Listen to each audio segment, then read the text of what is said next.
अस्सलामुअलैकुम, my name is Sanjala Tariq and today we started the topic of phospholipid. हमारा जो आज का टॉपिक है वो है फॉस्फोलिपिड। फॉस्फोलिपिड लिपिड की दूसरा ग्रुप है। इससे पहले हमने लिपिड का कवर कर लिया, लिपिड का इंट्रोडक्शन एंड एसाइल ग्लाइसरॉल। मैं दोबारा एक दफ़ा रिकैप रिकॉल कर देता हूँ।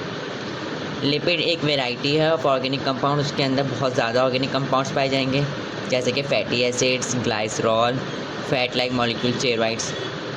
लिपिड की जो डेफिनेशन हमारे पास बनेगी वो ये बनेगी कि लिपिड इनसॉल्युबल इन वाटर, तो लिपिड हाइड्रोफोबिक इन नेचर और वो होते हैं सॉल्युबल इन ऑर्गेनिक सॉल्वेंट्स।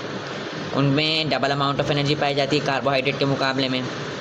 हम असाइल ग्लाइसरॉल पे आते हैं। असाइल ग्लाइसरॉल ये हमने पहले वाली वीडियो में कवर कर लिया, फिर भी एक दफ़ा रिकैप। असाइल ग्लाइसरॉल वो होता है, असाइल ग्लाइसरॉल सबसे ज़्यादा पाया जाने वाला लिपिड है लिविंग थिंग्स के अंदर। असाइल ग्लाइसरॉल की डेफिनेशन क्या है? Ester of glycerol and fatty acid. Acyl glycerol के मोनोमर क्या है? Glycerol and fatty acid. एक ग्लाइसरॉल जब थ्री फैटी एसिड के साथ जुड़ेगा तो एक ट्राई असाइल ग्लाइसरॉल बनेगा। फिर उसमें सैचुरेटेड असाइल ग्लाइसरॉल था, अनसैचुरेटेड असाइल ग्लाइसरॉल था। सैचुरेटेड असाइल ग्लाइसरॉल वो होते हैं without double bond. Unsaturated acyl glycerol जिनमें कार्बन की लंबी चेन होगी, लेकिन इसमें या तो एक होंगे, एक से ज़्यादा डबल बॉन्ड होंगे। आइए अब हम इसको स्टार्ट करते हैं फॉस्फोलिपिड।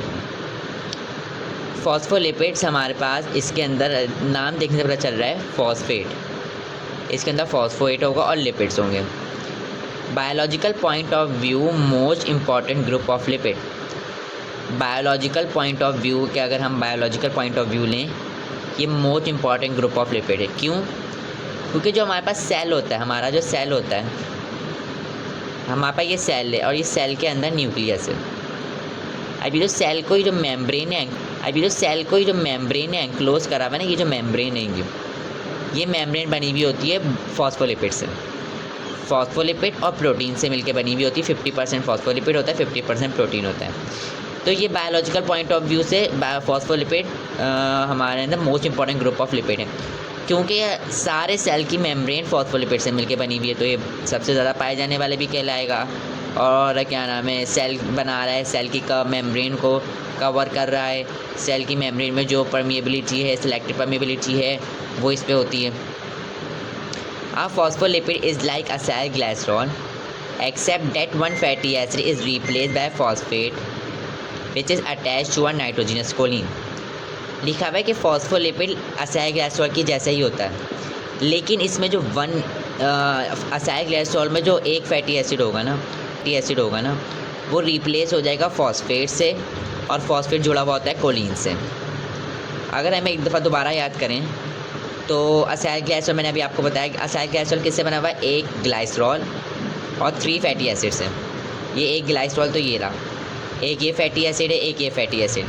जो वो एक फैटी एसिड है वो हट गया है, उसकी जगह एक फॉस्फेट आके लग गया, और फॉस्फेट के साथ कोलिन लगी हुई है, नाइट्रोजनस कंपाउंड है। तो हमारा फॉस्फोलिपिड का क्या स्ट्रक्चर हुआ? एक glycerol, 2 fatty acid and 1 phosphate which is attach to a choline. तो इसके हमारे पास मोनोमर क्या हुआ है? Glycerol, fatty acid and phosphate. ये तो नाइट्रोजनस कंपाउंड है, इसको भी हम कह सकते हैं। It contains 2 ends, one which is made up of fatty acid which form non polar part hydrophobic, and the phosphate and choline form another end which form the polar part hydrophilic। अब लिखा हुआ है इसके 2 ends हैं, जैसे कि एक ये एंड है, एक ये एंड है। फैटी एसिड है, जैसे अब ये फैटी एसिड तो ये हाइड्रोफोबिक होगा, क्योंकि ये फैट्स लाइक मॉलिक्यूल्स हैं। फैट में वाटर सॉल्युबल नहीं होता, वो उसमें वाटर सॉल्युबल नहीं होता फैट्स में, तो ये हाइड्रोफोबिक है। और ये फॉस्फेट वाटर सॉल्युबल है, कोलिन भी वाटर सॉल्युबल है, तो ये हाइड्रोफिलिक है। वही लिखा हुआ है, it contains 2 and, one which is made up of fatty acid, जो एक 2 एंड है, एक किससे मिलके बना हुआ है? फैटी एसिड से। वो नॉन पोलर पार्ट है जो हाइड्रोफोबिक होता है। नॉन पोलर मतलब वाटर को अट्रैक्ट नहीं करता, हाइड्रोफोबिक का भी मतलब ये होता है। And the phosphate and choline form another end which form the polar part hydrophilic. तो फॉस्फेट और कोलिन हाइड्रोफिलिक है, होता है सेल की मेम्ब्रेन बना रहा होता है। Properties of cell membrane depend on its phospholipid. Cell membrane की जो प्रॉपर्टीज़ हैं वो फॉस्फोलिपिड पे ही डिपेंड करती हैं, क्योंकि जो सेल मेम्ब्रेन होती है ना वो बाई लेयर ऑफ फॉस्फोलिपिड से मिलकर बनी होती है। By layer of phospholipid, by layer मतलब एक लेयर होगी फॉस्फोलिपिड और दूसरी लेयर होगी फॉस्फोलिपिड। इसका जो हाइड्रोफिलिक एंड है, मतलब फॉस्फेट और कोलिन का जो एंड है वो हमारा एक बाहर होगा, ये हाइड्रोफिलिक है, और एक यहाँ पे होगा। और जो हाइड्रोफोबिक एंड मतलब फैटी एसिड का जो एंड है वो दोनों का फेस ईच अदर कर रहे होंगे।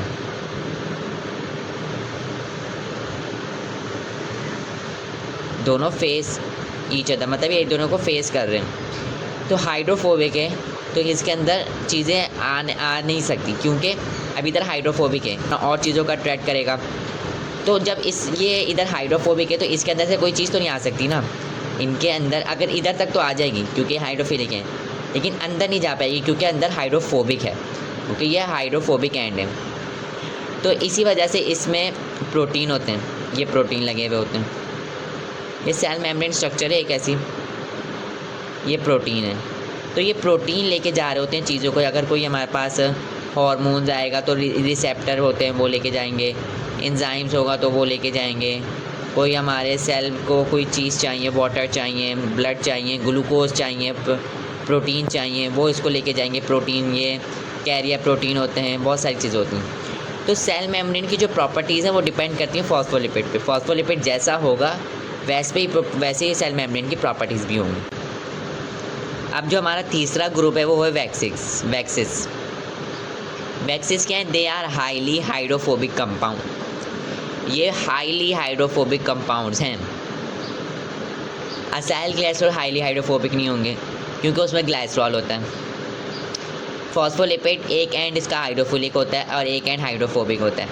वैक्सिस हाईली हाइड्रोफोबिक, वो हैं ही हाइड्रोफोबिक, इसमें ना कोई हाइड्रोफिलिक नेचर नहीं होगा।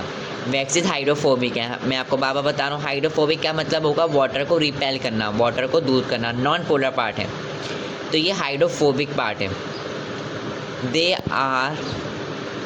Are typically esters of long chain fatty acid and long chain mono alcohols.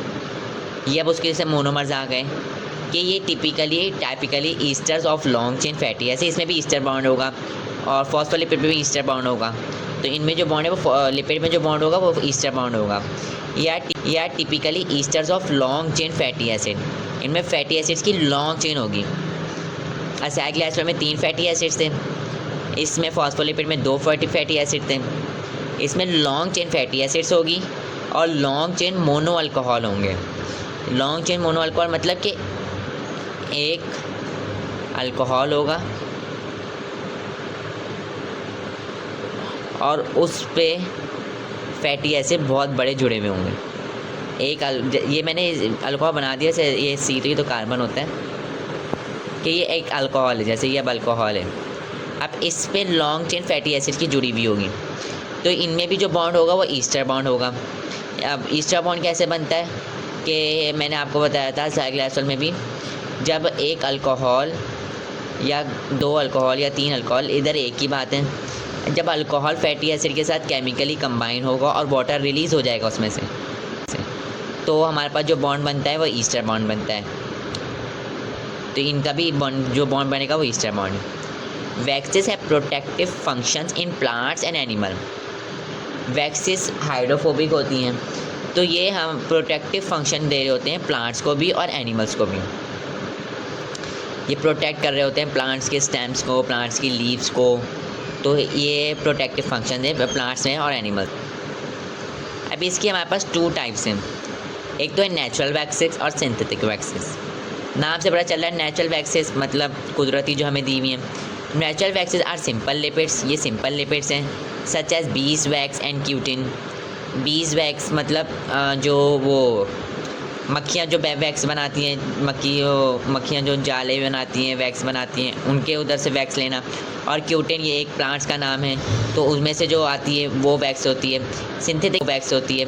Synthetic waxes क्या है? Synthetic waxes are generally drive from petroleum और polyethylene such as paraffin wax which is use to make candles.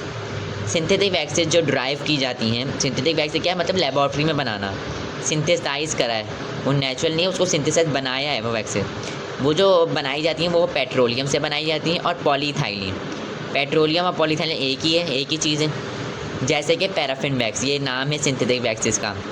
Paraffin wax which is use to make candles. Candles जो बन रही होती हैं, मोमबत्तियाँ, वो paraffin wax से बन रही होती हैं क्योंकि हम उसको बना रहे होते हैं। और नेचुरल वैक्सेस का क्या नाम है? बीस वैक्स, और इधर क्या है? Paraffin wax. Waxes are of considerable commercial importance because they act as a superior machine lubricants. Waxes commercial importance है।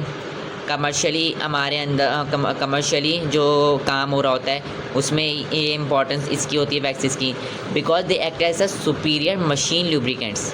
मशीन लुब्रिकेंट्स क्या होता है? जैसे कि अगर हम किसी बाइक में तेल लगाते हैं, बाइक में काला तेल डालते हैं कि उसमें उसके जो पार्ट्स हैं, उसकी जो बॉडी है, उसमें कोई फ्रिक्शन ना हो, वो बिल्कुल चिकनी हो जाए, बिल्कुल सही तरह से उसका काम हो, तो ये वैक्सेस उसमें काम आ रहे होते हैं। सुपीरियर मशीन जैसे बड़ी बड़ी मशीन होती है ना, उस पर जो लग रहा होता है, उस पर जो तेल डल रहा होता है, जो वो होती है जो उसमें रिड्यूस फ्रिक्शन के लिए जो लुब्रिकेंट यूज़ कर रहा होते हैं, वो वैक्सेस होती हैं। Sperm whales are the principal source of these waxes.